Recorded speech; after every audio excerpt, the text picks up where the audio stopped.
Happy Friday, everyone. We're almost halfway through the Eastern Football League season, and we're all over it here on the Friday preview. All thanks to Inside Football, the read for the fair income footy fan. Pick up a copy from your local newsagents or download on your iPhone or iPad. I'm Ben Waterworth, and joining me to have a look at all the games going on tomorrow afternoon here at EFL House is Damian Watson. He's one of those men. Good afternoon, Damo. Pleasure to be here, Benny. Looking forward to a big weekend of EFL footy. And one man is also looking forward to a big weekend of EFL footy is Sam Gastin. Good to have you back at EFL House, Sam. Thanks, Benny. Plenty of good games on this weekend, so I'm looking forward to it. Yep, plenty of good games, no doubt about that. And Braden Ingram is certainly looking forward to plenty of those big games, particularly South Belgrave and Ferntree Gully, which is calling tomorrow. Good afternoon to you, Braden. Good afternoon to you, Ben. Let's get stuck into some sensational games up ahead. Let's get stuck into it, and I'll throw it straight back to you because the first game we're going to have a look at is the Eastern Lions taking on Canterbury. Two teams been very disappointing throughout the 2013 season to date. Yeah, absolutely, Benny. I think this one's going to be a fairly easy win to the Eastern Lions. Having said that, as you said, both teams struggling. Canterbury yet to get a win. The Eastern Lions, the only one win. And I think for me, Canterbury, they've really struggled to kick, I think probably both sides, but Canterbury in particular struggled to kick a score. Only kicked their highest score this year has been 77 points. So I just worry about them being able to kick a score. And for the Eastern Lions, well, I think their problem this year, they made it clear they brought in a new list, a lot of new players, I think 10 or 12 in their first game against Park Orchards to begin the season. And I think that's been their issue. It's taken a while to adjust, and some players last year that were in the ones, they had in the twos originally, but it just doesn't seem to be working for them at the moment. And, they're you can't see them getting too much improvement, but this is a game they should win against a Canterbury side that's really struggling. Surrey Park hosting Nunawading tomorrow, Damian Watson. Nunawading continue to pepper. Surely they're not a winless-looking side, but I tell you what, Surrey Park, they're the big improvers in Division 4. They certainly are, Benny, but this could be an entertaining clash out at Surrey Park Reserve. This is particularly a crucial match for the Panthers, who need to prevail to maintain their stance in the Division 4 finals race.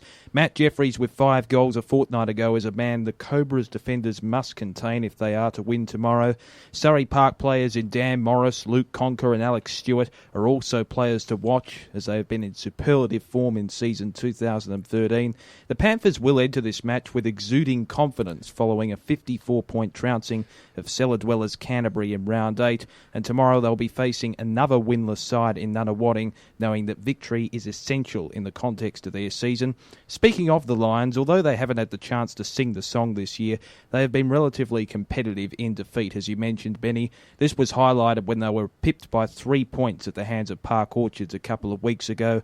Players like Nathan Holly and Reece Harrop, they must exert their influence on the game if Nunawading are to win tomorrow, but unless the Panthers are prone to complacency, it's hard to go past Surrey Park. Big game tomorrow, Sam, as Coldstream host Forest Hill all the way up at Arctic Park, also known as the Coldstream Reserve. It's starting to get pretty desperate for Coldstream. They must win this game if they want to play finals this year. Yeah, definitely. Coldstream are really struggling to get any momentum going this season. They've only had the 2 wins over Canterbury and the Eastern Lions, which they were big wins to give them a bit of credit, but probably against the cellar dwellers of Division 4. One player that consistently gives them service is Michael Callanan, who's a midfielder. He likes to kick a goal and has added plenty this year. And goal kicking something they haven't really had a problem with, and they've got potential to kick really big scores with Liam Dowdy, who's kicked 21 for the year as well. Forest Hill are the better side on paper. They only recorded a narrow 4-point win last week against the Eastern Lions, who have been struggling previously, as I mentioned. Prior to that, they've lost to South Belgrave, Sylvan and Upper Ferntree Gully, who are the 3 standouts in Division 4. So I think they'll be happy with 5th spot at the halfway point of the season. This is the sort of game that they must win to keep that 5th spot. But I think it might be a bit of a danger game, and I think Coldstream might get over the line. Clop, clop, clop, clop, clop, clop, clop, clop. That's Black Caviar coming in because it's Black Caviar Day at Belgrave South Recreation Reserve tomorrow, Braden Ingram. It's the undefeated sides of Division 4 going head-to-head. South Belgrave taking on Ferntree Gully. It is going to be a classic. Benny, it's going to be rocking up in the mountain tomorrow afternoon. I'll tell you what, it's going to be a sensational day. Plenty of noted guests coming out there for the evening. Jared Waitley, Sam Kegovich, Luke Nolan, Peter Moody. It's going to be a great night and a great game as well. I think the game has almost been forgotten in this, but we certainly haven't. I mean, it's a great matchup. You said both sides undefeated, but what's been interesting is South Belgrave, the deserved premiership favourites at the start of the year, but they haven't been playing like premiership favourites, I think, especially to begin games. They've only won one of their 7 first terms, and they've really struggled against sides like Surrey Park, Nunawading, sides that you would expect them to blow away. They haven't been smashing, so it's interesting to see. On the other hand, Ferntree Gully, pretty similar as well. I think they've only won the 3 first quarters with 1 draw in the first term, so they're not going too hot either. And I think it's something Bernie Ryan's identified that they really need to step up, and as do South Belgrave. Look, the players that you're always going to have to look out for, you speak of the South Belgrave forward line all the time. It's Bacons, Odomat. They're the 2 that are kicking all their goals. You've got to contain them. You let them get away from you, you're really going to struggle. Ferntree Gully, the players for me, Robbie McComb, a really young boy. He's been a sensational pick-up for Ferntree Gully, and they've just had plenty of youth, and that's what I've loved about them this year. Bernie Ryan's brought in the youth. It's worked for them really well. Paul Giannopoulos, another big name for Ferntree Gully. Need him to have a big one. Tomorrow afternoon, look, I really think Ferntree Gully are going to get up. I just think South Belgrave probably aren't playing their best, and that they might need a bit of a wake-up call. Certainly not going to want to lose on a day like tomorrow, but I think Ferntree Gully, they have something special going, and they're going to get the chocolates. And the final game in Division 4, Damo, is Sylvan hosting Kilsyth. This is a particularly big game and slightly gone under the radar with the South Belgrave Ferntree Gully game being so sexy. But this is just as sexy. Sylvan taking on Kilsyth. Oh, I love your words, Benny. Fantastic. Look, with only a game separating these two sides within the top 4, let's hope it can be a cracking encounter out at Sylvan Recreation Reserve tomorrow. The word atonement will be on the minds of players on the home side following a 70-point shellacking at the hands of the top of the table Ferntree Gully a couple of weeks ago.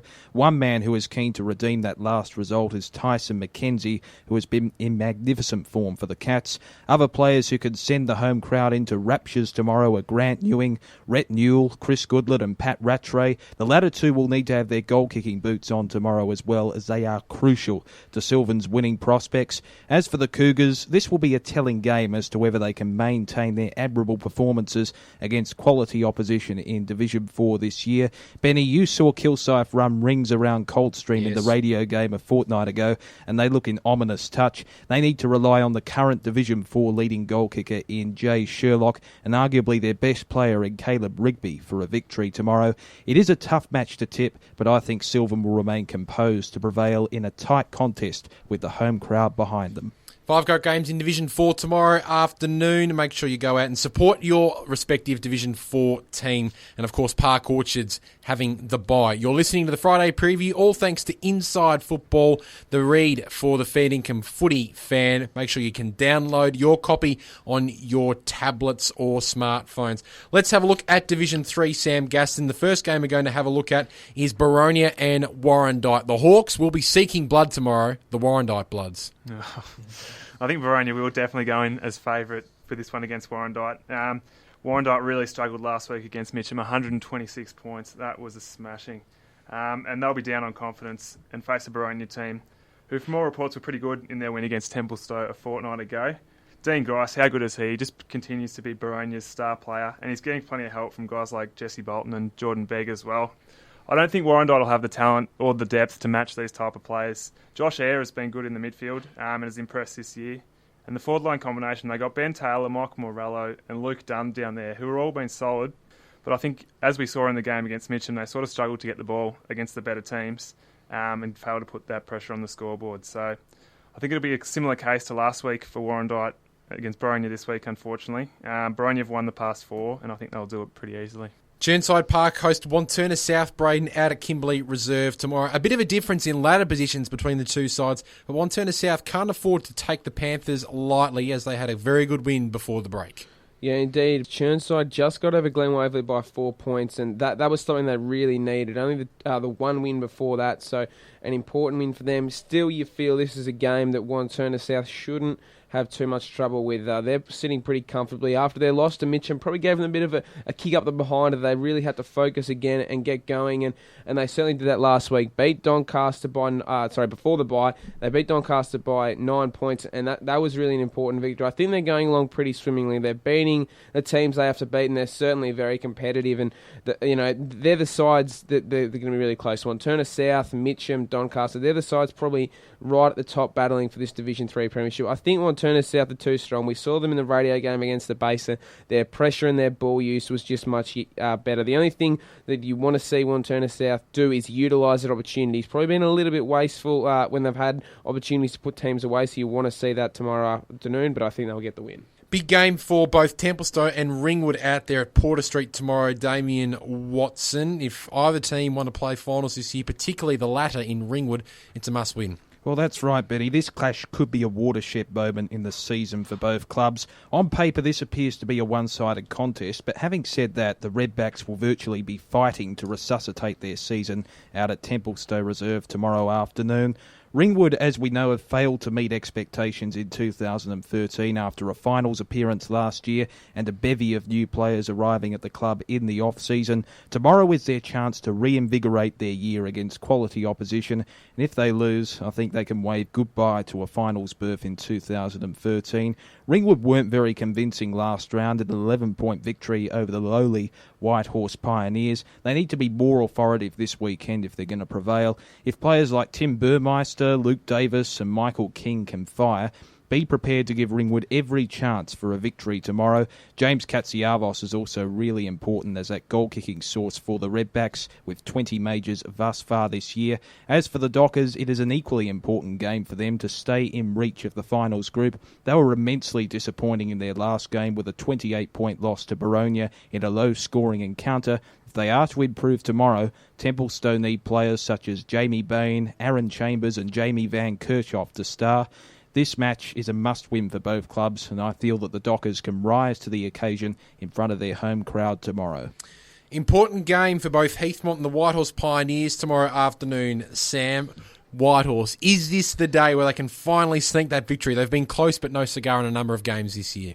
I've just got a feeling about Whitehorse this week. I think they might do it, and I'm not just saying that because I do like my Whitehorse Pioneers as well. But look, they do know how to beat Heathmont. Last year they played twice, these two teams, and Heathmont won the first by 122 points. But a couple of months later, Whitehorse reversed that and won by 13. So they do know how to beat the Heathmont Jets, and they've got plenty of good players as well who probably aren't playing the footy that they'd expect from them. Eddie Sim and Aaron Mates are two that are standing out in that side. Sim in particular is probably too good a player to be playing this low, sort of struggling in Division 3 football.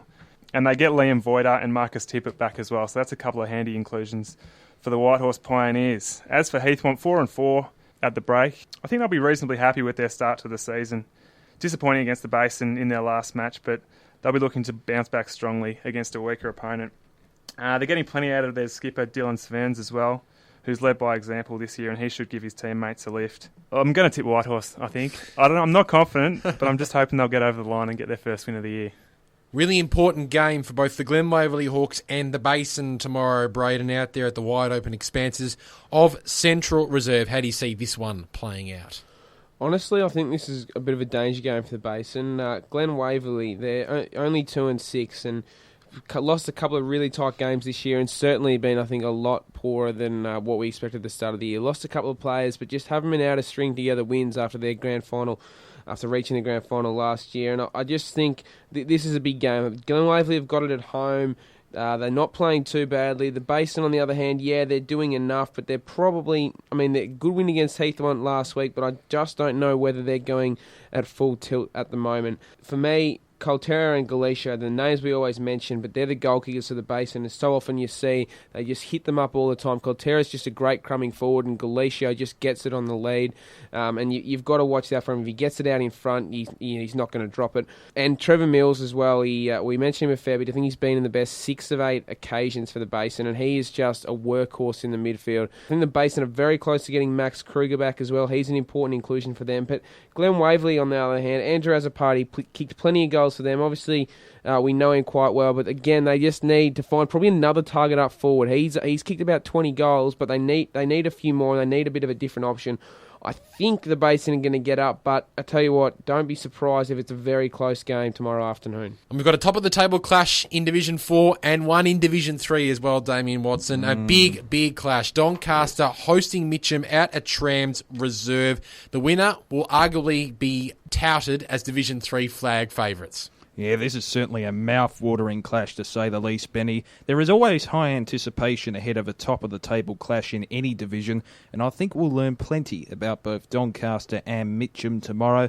If the Sharks are to prevail on their home turf at Shram's Reserve, they need to quell the influence of Mitcham forward Steve Pym, who is perched atop of the Division 3 goal-kicking list with 42 majors already in season 2013.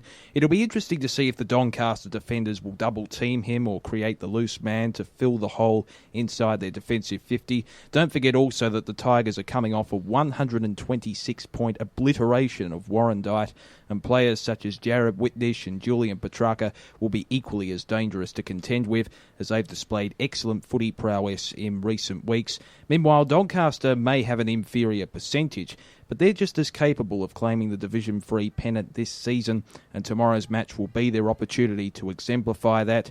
Their full forward in Nathan Thompson is just as damaging in front of the big sticks, with 39 goals this year.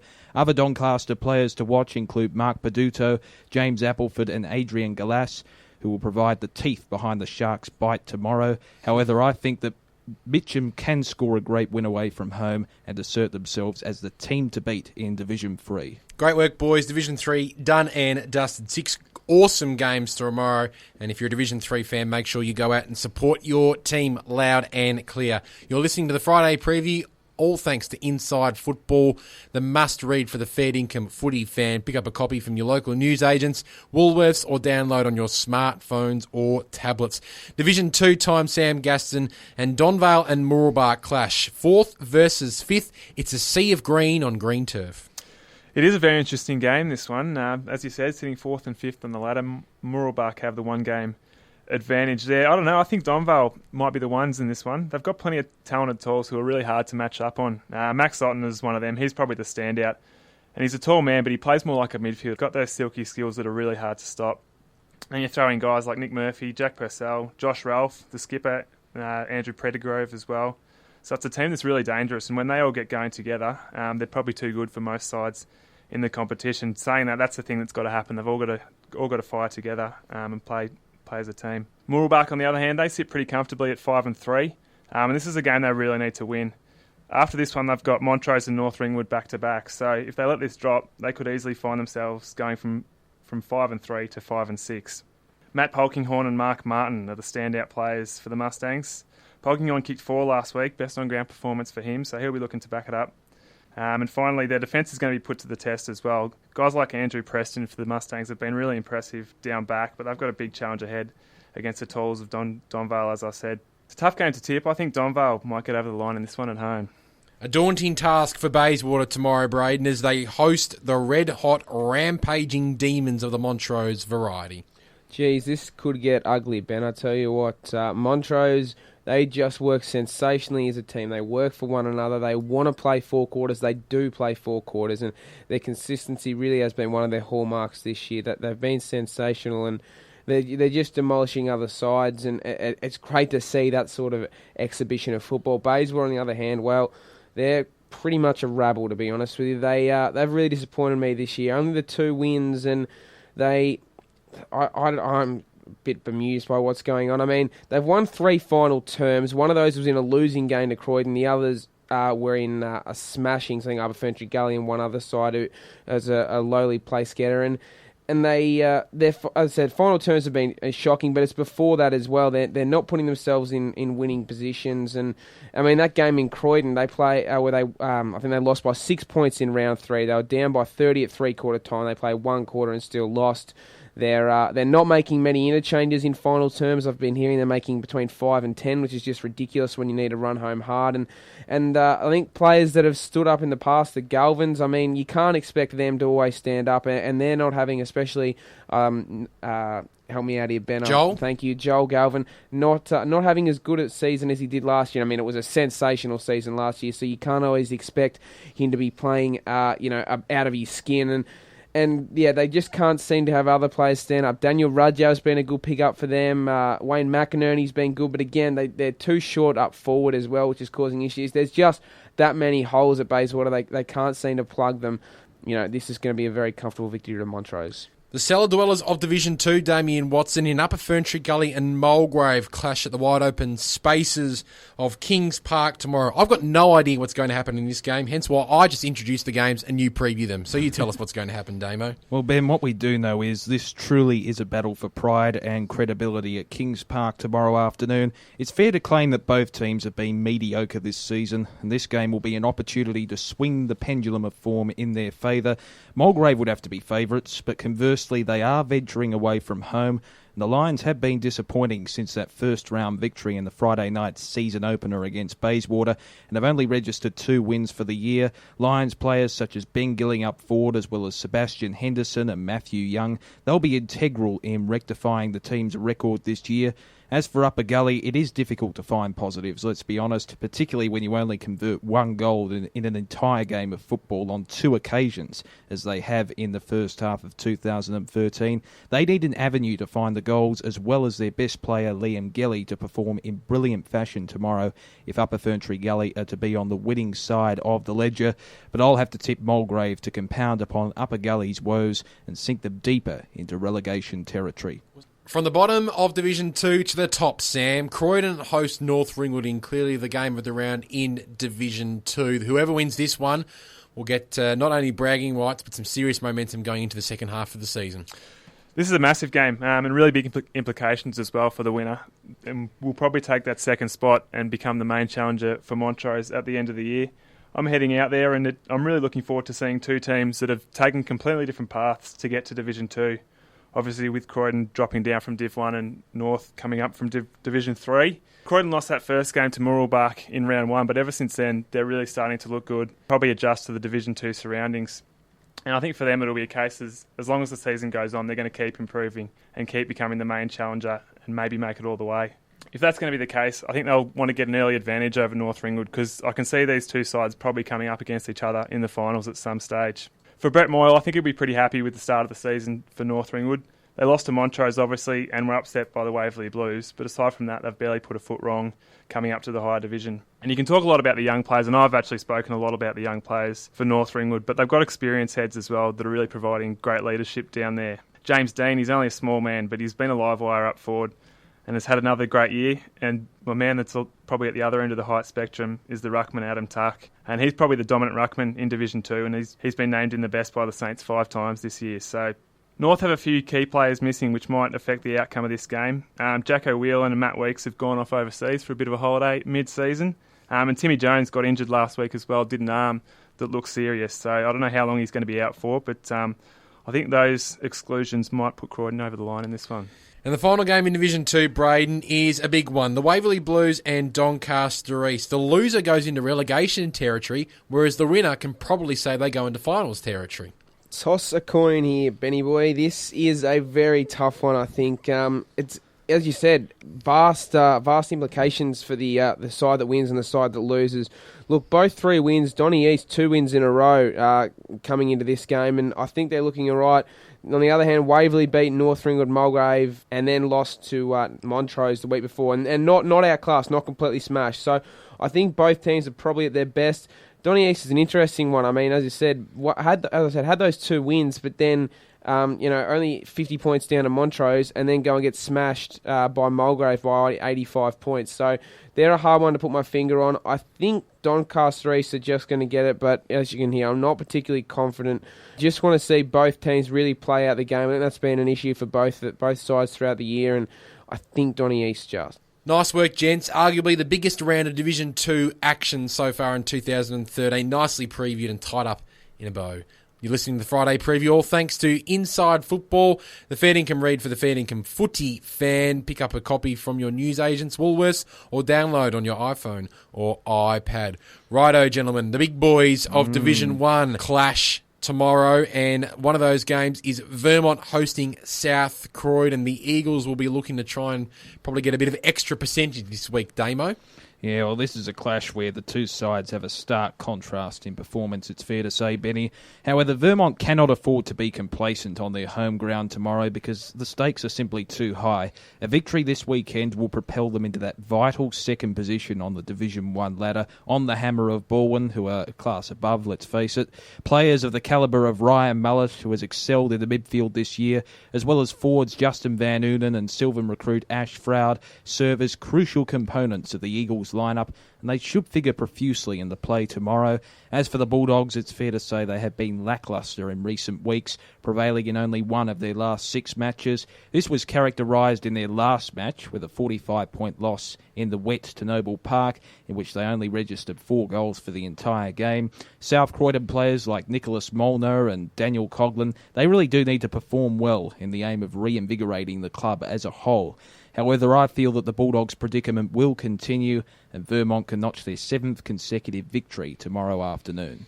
Very interesting game tomorrow, Sam, between East Ringwood and Knox. Two clubs going in totally different directions at the moment. East Ringwood heading up and Knox heading down.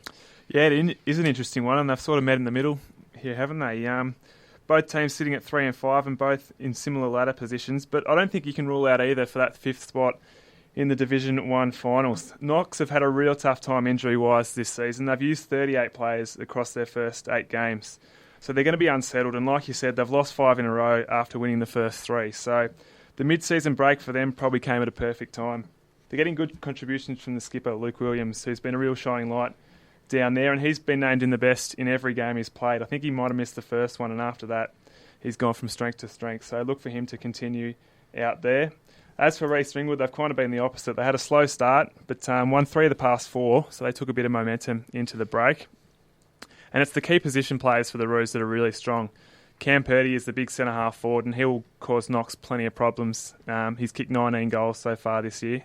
And down the other end as well, Joel Perry, the fullback, is always very reliable, and he'll be looking to limit the influence of the Knox forwards. So East Ringwood might win this one and keep Knox's losing streak going, but it'll be a close one for sure. Lilydale hosting Blackburn at the LSO tomorrow afternoon. Braden, the Falcons looking to continue their form, whereas Blackburn, well, if they want to play finals, they need to start winning some serious games. Yeah, look, for Blackburn, this is a must-win game. They're in the logjam of East Ringwood, Knox themselves, and South Croydon, all on 3 wins. They lose this, Lilydale, Norwood get away from them, probably 3 games then out of the top 5 and makes things very difficult. Lilydale, on the other hand, win this game, they probably cement themselves well inside the top 5 and gives themselves a really good chance heading into the second half of the season. I really like Lilydale. 5 wins, 3 losses. They've beaten the teams they've had to, and they've been competitive against sides like Baldwin. Like the way they're going along. Key players for them. Daniel Breeze, I've heard, has been very good. I mention him all the time. I love him. Jake Taylor, he's been sensational. Another player that they've had occasionally, I think might have played 1 or 2 games for them, Brad Harvey, plays Box Hill Hawks. He's had a couple of games down there, and they get him more occasionally. That'll do him some good. I really do like them going. I think Marcus Hoddies has been going along well. Blackburn, look, they've had a couple of goal kickers been good for them. Ben Fraser and Damon Arizolo. We know them pretty well, and got a couple of options up forward, but you just feel maybe getting the ball down to them has been the issue for them. As we said, they've got to win this game, but I think Lilydale are going to be too strong. They're really on the march, and although they're probably not the match of the sides like Baldwin, Noble Park, Vermont, this is the year where they start to build up towards that, and the more experience they get into the players, they're better. They're going to have, I think, a nice win on the weekend. Arguably, game of the round tomorrow afternoon, Damo, is Norwood hosting Roval out at the Mullum Reserve. Roval, they've been impressive, and they might be getting Norwood at the perfect time, with the Norsemen coming off 2 straight losses. Well, this does shape as an intriguing matchup, Ben. Only 1 game separates these 2 clubs on the table, and this match could prove vital in the climax of the home and away season in regards to finals placements. The Norsemen haven't been in great form and have suffered heavy defeats at the hands of Baldwin and Noble Park in the last 2 rounds, and consequently it will be difficult to see them challenge for the pennant unless they are victorious tomorrow. It is simply a must-win game for Dennis Knight's Chargers. It'll be interesting to see whether important Norwood figures in Matthew Deckler and David Trotter, if they could replicate their good recent performances and take the initiative on the ground tomorrow. As for the Hawks, they really have been the surprise packets of Division 1 this season. They regained some of that remarkable early season form a fortnight ago when they conquered Knox rucks to the tune of 10 goals. Rowville stars like Michael Bussey and forward Cody Morris, who has slotted 32 majors for the year, they'll really be pivotal to their fortunes this weekend. However, I predict that Paul Minot's men will fall just short tomorrow afternoon, and Norwood should solidify their place in the top 4 with a victory at Mullum Reserve. And perhaps not the game of the round in Division 1, Sam, but arguably the one with the most implications. It's Scoresby taking on East Burwood, 11th versus 12th. Whoever loses this one is in some serious strife. Yeah, you're spot on, Benny. It's probably not the most attractive of games in Division 1 this weekend, but it will be one that will be fiercely contested for sure. Two sides that have got plenty to play for. And East Burwood, they're desperate for a win. They're winless at the break. It's not where they would want to be. But as we heard on the huddle on Wednesday night, they've been struck by injuries as well, and they've played a lot of players. So getting the boys on the park is going to be something that's really tough, and once they do that, they might start gaining a little bit of confidence. This is probably their best chance for a while against a Scoresby side that struggled a bit as well and find themselves down the bottom end of the ladder too.